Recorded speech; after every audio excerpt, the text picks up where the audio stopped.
Hello বন্ধুরা, তোমরা তো আগের ব্লগে দেখেইছো আমরা আগের দিন কলকাতা এসেছিলাম। অ্যান্ড এখন সকাল ৮টা আর আমরা রেডি হয়ে চলে এসেছি বাসের কাছে। গন্তব্যস্থল মন্দারমণি, যাচ্ছি অফিস কনফারেন্স কাম ট্যুরে। উঠে পড়েছি বাসে। বাসটা ভীষণ সুন্দর এসি বাস, কিন্তু ভালো জিনিস তো আমি নিতে পারি না। চলো দেখা যাক কি হয়। সকাল থেকে কিচ্ছু খাইনি, একদম ৩-৪টে ওষুধ খেয়ে উঠে পড়েছি বাসে। আর বাসে ওঠার সাথে সাথে আমাদের একটা সফট ড্রিঙ্কস দিল, আর দিল একটা ব্রেকফাস্ট চপ শিল্প প্যাকেটের ভেতরে। তো ব্রেকফাস্টে ছিল এত কিছু, একটা চিকেন স্যান্ডউইচ, একটা ভেজ স্যান্ডউইচ, আর আর্লি মর্নিং খাচ্ছি বলে ভেজ স্যান্ডউইচটা একটু খেয়ে নিলাম। এখন প্রায় ৮টা বাজে, অত সকালে ননভেজটা ঠিক খাওয়া যায় না। আর তারপরে চলে এসে একটা মিষ্টির আইটেম, দারুণ দেখতে ছিল কিন্তু খাইনি। এখন বাজে প্রায় 8:30টার ওপরে, আর এখন বাসটা ছাড়লো আমাদের। কলকাতা ছাড়িয়ে প্রায় অনেকটা চলে এসেছি আমরা। যেতে হবে তো অনেকটা, তো যাতে আমরা বোর না হই তার জন্য সুন্দর সুন্দর গান বাজছে আমাদের বাসে। আর এত ভালো ভালো গান শুনে হাত পা নড়বে না তা কি কখনো হয়? কখনো কি তোমরা দেখেছো আমাকে যে গান বাজছে আর আমি চুপ করে দাঁড়িয়ে আছি? ইম্পসিবল। ওই দেখো শুরু আমাদের, আর বসে থাকা গেল না। দেখেছো, বাস চলবে আর নাচবো আর উল্টে পড়বো না, তা কখনো হয়? ওই দেখো আবার একজন উল্টে গেল। দেখেছো কত সুন্দর সুন্দর গান বাজছে, কিন্তু ওই একটাই ভয়ে গানের সাউন্ড গুলো দিতে পারছি না। বাকি সবাই বসে বসে এনজয় করছে আর আমরা তো লাফাতে ঝাপাতে ব্যস্ত। ওই দেখো হলো, এটা ছিল উল্টে পড়া অফ দ্য ডে।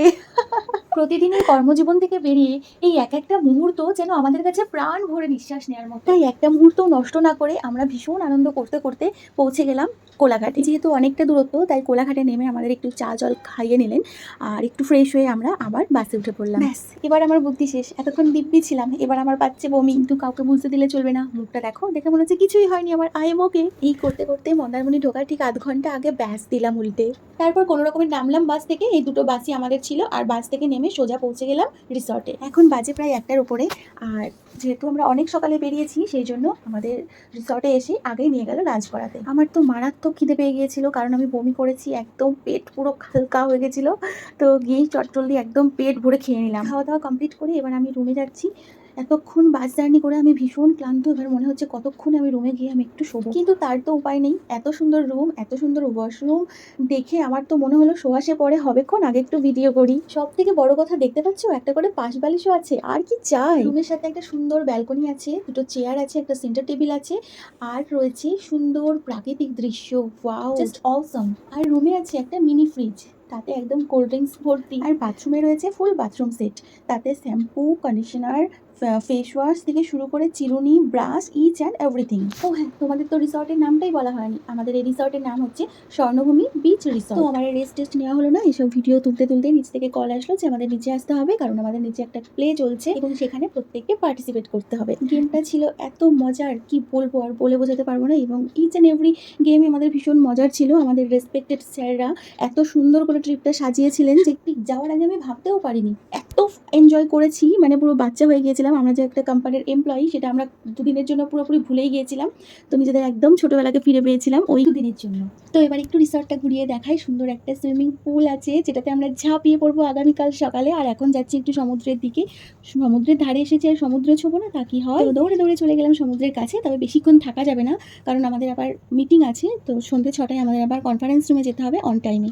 চলে এসেছি আমাদের কনফারেন্স রুমে, কিন্তু যেহেতু এটা আমাদের অফিসিয়াল মিটিং সেই জন্য আমি আর কোনো ক্লিপ নিইনি এখানে। আর এবার দেখো রাতের ভিউ, দুর্দান্ত লাগছে দেখতে। ডিনার কমপ্লিট করে আমরা এখানে অনেকক্ষণ, অনেক রাত পর্যন্ত আড্ডা দিয়েছি। তারপরে চলে গেছি রুমে গিয়ে আবার সেই সকালে ব্রেকফাস্ট যেটা ছিল ডিমটা, সেটা তো আমার খাওয়া হয়নি, তাই জন্য এখন আবার খেয়ে নিচ্ছি। অ্যাকচুয়ালি খাওয়া হয়নি বলে খাচ্ছি তা নয়, ডিনার করেছি অনেকক্ষণ আগে, আর এখন এতক্ষণ গল্প করেছি যে আবার খিদে পেয়ে গেছে। তো ঘরে এসে ডিম সিদ্ধটা খেলাম। Good morning Mandarmani. ঘুরতে এসে যে অনেকক্ষণ ঘুমাবো, রিল্যাক্স করবো, সেটা হয়নি আমার, কারণ আমাদের 8:30টায় ব্রেকফাস্ট টাইম ছিল এবং অন টাইমে আমাদের যেতে হবে, যেহেতু অফিস কনফারেন্স। ব্রেকফাস্ট সেরে আমরা রিসর্ট থেকেই কিছুক্ষণ সমুদ্রকে উপভোগ করে ঝপাং করে নেমে পড়েছি সুইমিং পুলে। তারপরে দেখো কেমন চিংড়ি মাছের মতো করছি আমরা।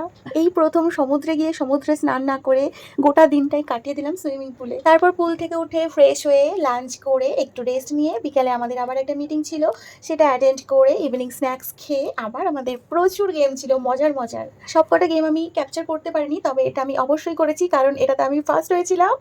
আর আগে একদিন তোমরা দেখেছিলে যে আমি এই মিউজিক্যাল চেয়ার খেলতে থেকে দুম করে পড়ে গিয়েছিলাম। তো এবার আমি যে ফার্স্ট হয়েছি সেটা তোমাদের দেখানোর জন্যই আমি ক্যাপচার করেছি, আর এটা হলো আমার প্রাইজ। চলো এবার ডিনার টাইম। ডিনার করে নিয়েও আমরা প্রায় রাত 3টে পর্যন্ত গল্প আড্ডা করেছি, প্রচুর মস্তি করেছি, সবটা ক্যাপচার করা সম্ভব হয়নি। পরের দিন সকালে আমাদের বাড়ি ফেরার পালা, আর আমাদের ইনস্ট্রাকশন আছে সকাল 10:30টায় গ্রুপ ফটো তোলা হবে, তার জন্য সবাইকে লনে চলে আসতে হবে। তো সকালে উঠে আমরা একটু রুমেই চা করে নিলাম, মেনলি সুজাতা করেছিল চাটা, আর আমি চাটা খেলাম। খেয়ে নিয়ে আমরা নিচে চলে এলাম। নিচে এসে ফটো সেশন কমপ্লিট হওয়ার পর আমাদের খাবার দিয়েছিল, একটু হেভি ফুড ছিল যেহেতু আমরা তখনই বেরিয়ে পড়বো, এবং খাওয়া দাওয়া কমপ্লিট করে আমরা বাসে উঠে পড়লাম। কি ভাবছো আবার স্টেশনে কেন এলাম? তাহলে বলি শোনো।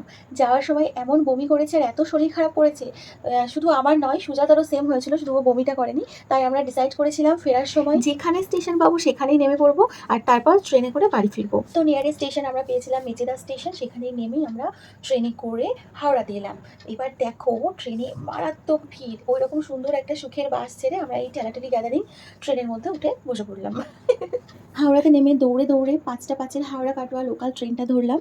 আর আমাদের সাথে যে খাবারগুলো দেখছো সেগুলো আমাদের ওই রিসর্ট থেকেই দিয়ে দিয়েছিল আসার সময়। অনেক সকালে বেরিয়েছি, তো দুপুরবেলাটাতে যাতে কেউ অভুক্ত না থাকে তার জন্য এই ব্যবস্থা করেছিল আমাদের কোম্পানি থেকে। ছিল 4টে লুচি, আলুর দম, সুজি আর একটা ডাবল ডিমের অমলেট। বুঝতেই পারছো প্রচন্ড খিদে পেয়ে গিয়েছে, তো ব্যাস খেতে খেতে আমরা বাড়ির পথে রওনা দিলাম। গোটা 2টো দিন আমার কাছে একদম স্বপ্নের মতো ছিল, কারণ সত্যি কথা বলতে আমার এই 12 বছরের কর্মজীবনে আমি কখনো এভাবে অফিসিয়াল ট্রিপ করিনি, কখনো হয়তো বাড়ি থেকে পারমিশন পাইনি বা কখনো সুযোগ হয়নি। তো এই প্রথমবার আমি আমার অফিসিয়াল ট্রিপে গিয়ে এতটা এনজয় করেছি, এতটা আনন্দ করেছি যে সত্যি আমার স্বপ্নের মতো লেগেছে পুরো ব্যাপারটা। তো তার জন্য আমাদের রেসপেক্টেড স্যারদের অনেক অনেক অনেক ধন্যবাদ আমাদের এই 2টো দিন, এত সুন্দর 2টো দিন উপহার দেওয়ার জন্য। আর আমার কলিগসরা তো আছেই, সব মিলিয়ে আমাদের গোটা ট্রিপটা ছিল একদম স্বপ্নের মতো। আপনাদেরও ধন্যবাদ ভিডিওটা দেখার জন্য। ভালো লাগলে একটা লাইক কমেন্ট করবেন। টাটা।